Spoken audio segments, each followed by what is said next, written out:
I'm in a very privileged position. Not only am I in the Department of Education working with future teachers, but I get to be out in a lot of K-12 schools. And one story that I'll never forget was one of our first practicums. I was supervising a fourth-year student. It was in a grade 5 class. And I was just going around examining what the students were doing in groups. And this young little boy, grade 5, must have been 10 or 11, looked at me and he said, "You're not my teacher, you're my learning partner." And it really took me aback. I was going, who's this 11-year-old to say that to me? But it really got me thinking about this idea of, teaching and learning being interconnected. I think there's an old saying, to teach is to learn twice. And one of the things we've really tried to emphasize in our program is this idea of teaching presence, that we all have the ability to teach and we all have the ability to learn. And it's fascinating. When I think of teaching presence, I often think of 3 components.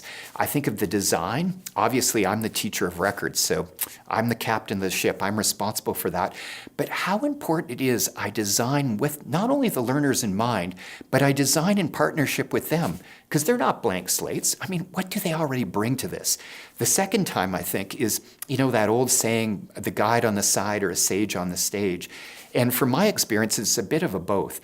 And this idea of not being just a guide on a side, but being a facilitator, really modeling for my students what it means and the way it is to be a really attentive and engaged learner. So that's what I think of when I think of facilitation. And last but not least is that leadership piece. That idea of, at the end of the day, I am responsible for this group of students. And sometimes things go south, and my job is to bring it back. And probably one of the most difficult things I have to do is the unlearning.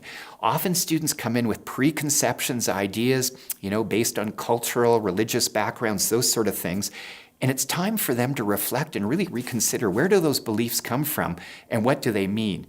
And finally, it's been fascinating just with the move with indigenization in our institution here, and I think across the country with Truth and Reconciliation, is looking to other cultures. And one of the cultures I really enjoy looking at is the Maori. And it's fascinating. In the Maori language, there isn't a word for teach and there isn't a word for learn. It's ako. And it's that reciprocal nature, just going back to the beginning, that I teach to learn, but I learn through my teaching.